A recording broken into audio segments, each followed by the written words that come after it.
What's good, Detroit Sports Nation? I am Eric Vincent, your host here at the DSN News Desk. Thank you for tuning in and showing your support. We greatly appreciate it as we check in with another update regarding Detroit basketball for the Detroit Pistons. As it just wrapped up, a tough finish against the Boston Celtics. 112-128 was the final score at the TD Garden. And this game was a game you want to flush and forget forever. Just bad all around. Tough to watch from the start. Tough to watch through the finish. Just kind of bad all around. And there's a lot of things that we're going to get to, or a few things we're going to get to, but it really, to me, kind of boils down to one thing. And again, we talk about it with this rebuilding unit as, again, they're the third youngest team in the league. Going up against championship contenders like they did against the Milwaukee Bucks in that back-to-back game, this kind of reeked of the same thing. A team as polished as Boston showed it, and they didn't give the young, inexperienced Pistons any chance to really close the gap and overturn the momentum that Boston had established from the rip. Like, they didn't let that happen. Like, there were moments where, Detroit tried coming back within the second quarter where they were making it a single-digit game, but Boston was doing a really good job of, even if the Pistons were making plays or getting defensive stops, they would come back with a 10-0 run and get 2 turnovers out of the process after, or, force a bad shot with the Pistons, or go play in transition, then force another 7-0 run, or an 8-0 run. Like, there was just a lot of haymakers being thrown by a team close to having championship pedigree. Boston was just in the finals last year, and a big takeaway I have from this game, because again, obviously, from what you looked at, we saw Jaylen Brown and Jayson Tatum go crazy. Both put up at least 30. Jayson Tatum, 31 points. Jaylen Brown, 30 points. But my takeaway from that is what you saw from them is what you're hoping you get in the future with Cade and Jaden Ivey. Jaden Ivey played his behind off. He was the best player on the floor for the Pistons tonight. He was doing a sensational job playmaking. He was doing an awesome job scoring. And I don't think he played enough as he should have and had the ball enough as he should have. But again, while Cade struggled a little bit, we'll talk a little bit more about Cade. What you saw from the Celtics is what you're hoping that you get from your backcourt and your dynamic duo in the future. Jaylen Brown and Jayson Tatum have been through some tremendous growing pains throughout their career. They're well-seasoned veterans, stars. You could argue Jayson Tatum's a superstar at this point, a top 5 player, because he's grown in a lot of ways. He's averaging 30 points a game, one of the best defenders in the league now at this point. His game has grown a lot. And Jaylen Brown, you say the same thing. And they went through a lot to get to the point that they're at now.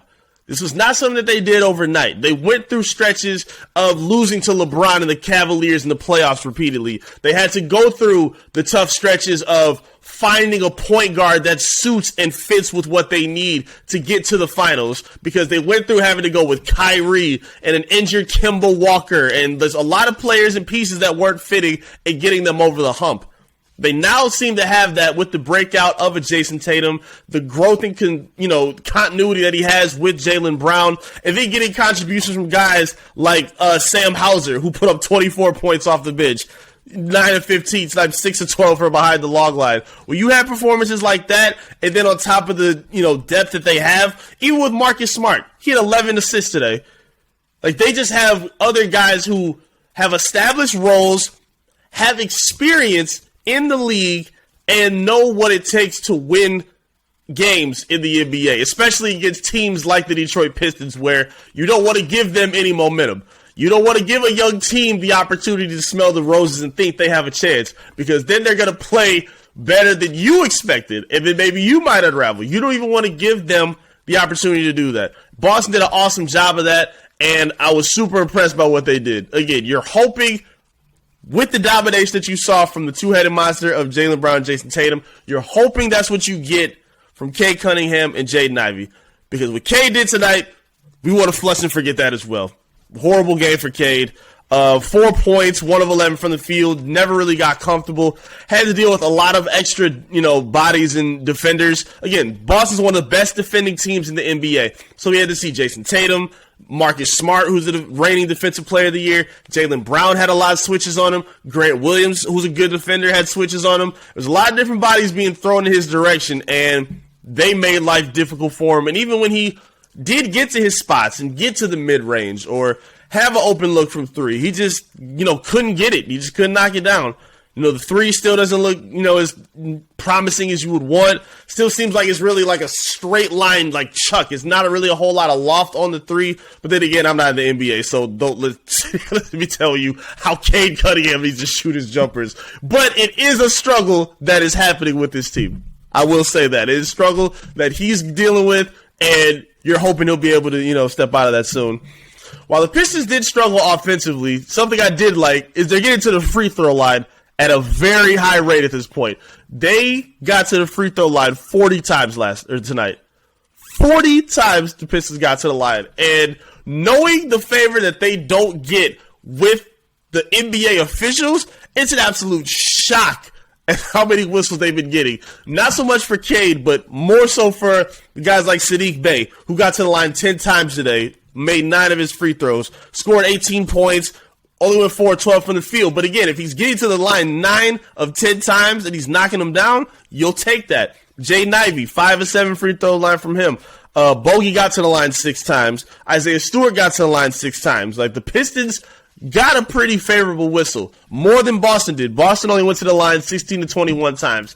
So do you think if the Pistons didn't get but half of the free throws, if you take the number of free throws they got and chop them in half, they're wiped out of this game by 30 or 40 points. So that was a saving grace for them to have that free throw luck that they had. Another thing that I like to see from this team, the Pistons, they're still slapping the backboards very well in terms of rebounding as a team. I'm very surprised by that because of the undersized issue that we keep talking about. Jaden Ivey, 10 rebounds. Isaiah Stewart, 10 rebounds. And that man, Jaylen Durden, another double-double for him, 10 points, 10 rebounds. It's a good development to see. I don't know how consistent we'll be able to rely on seeing 3 guys get in double digits on the rebound, especially when 2 of them are from your guards. Cade spends a lot of time trying to rebound. Saddiq has, pretty active on the glass as well, even going back to last season. I don't know how consistent it's going to be as a team, but seeing the effort at least be there is encouraging, and I appreciate seeing that. Again, we spoke on Jaylen Durden, his double-double today. The most impressive offensive performance of the night was probably for the most surprising name on the roster. Killian Hayes with a breakout performance. Killian Hayes, welcome to the season, man. 16 points, 7 of 12 from the field, 1 of 2 from 3.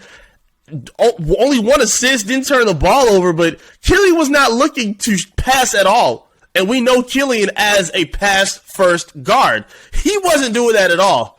He was looking for his shot. He was hitting a step back on Jayson Tatum, had a nice catch-and-shoot 3 delivered from Cade, was getting to the hole well, like finishing strong at the hoop. The jumper was really going for him today. He was consistent. He was comfortable. He looked confident. So we got to stay here, and hopefully this somehow gets to Killian. Killian, if you're somehow watching, man, everything you did today, do it again for the rest of the season that helped you get to this type of game. Whatever socks you had on, put them on again. Whatever you had for breakfast, eat that again. Whatever you have for lunch, eat that for the rest of the season. And please put on these type of performances, man, because we're not rooting against you. The Piston fan, we're not rooting against Killian Hayes. We want him to succeed. We want him to be able to thrive and grow with this young team. It's been a lot of hard stretches to watch with him, but games like this are so encouraging. You want to see them for stretches now, though. He'll have a game like this. Then he'll go 4 games where he don't score a field goal.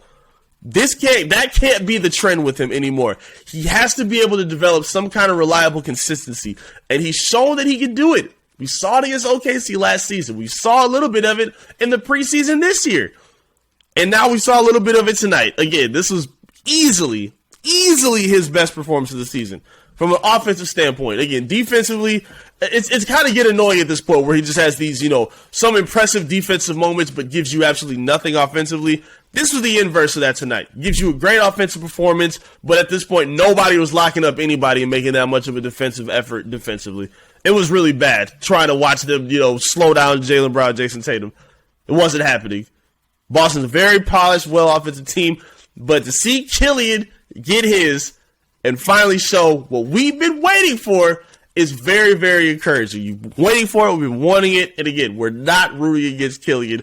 Bring the same energy back all season. Hopefully the Pistons can run that back and hopefully get a victory against the New York Knicks on Friday. But thank you all for tuning in. I appreciate your support. Talk to me in the comment section. Let me know what you thought about the game tonight. Let me know what you thought and what you were discouraged by, what you were encouraged by, some things that you enjoyed about the game. You know, you can let off all your stress that way I did about the game. I love to hear from you in the comments. Let me know how you were feeling about the Pistons tonight. Make sure you like the video as well and help us push closer and closer as we get there to that 5,000 subscribers on the channel. Make sure you subscribe, please. Make us happen. We really appreciate it. Make sure you're tapping in on our social media as well. Facebook, Twitter, Instagram, TikTok, all of the above. Search and follow Detroit Sports Nation. And make sure you follow me as well at I am Eric Vincent.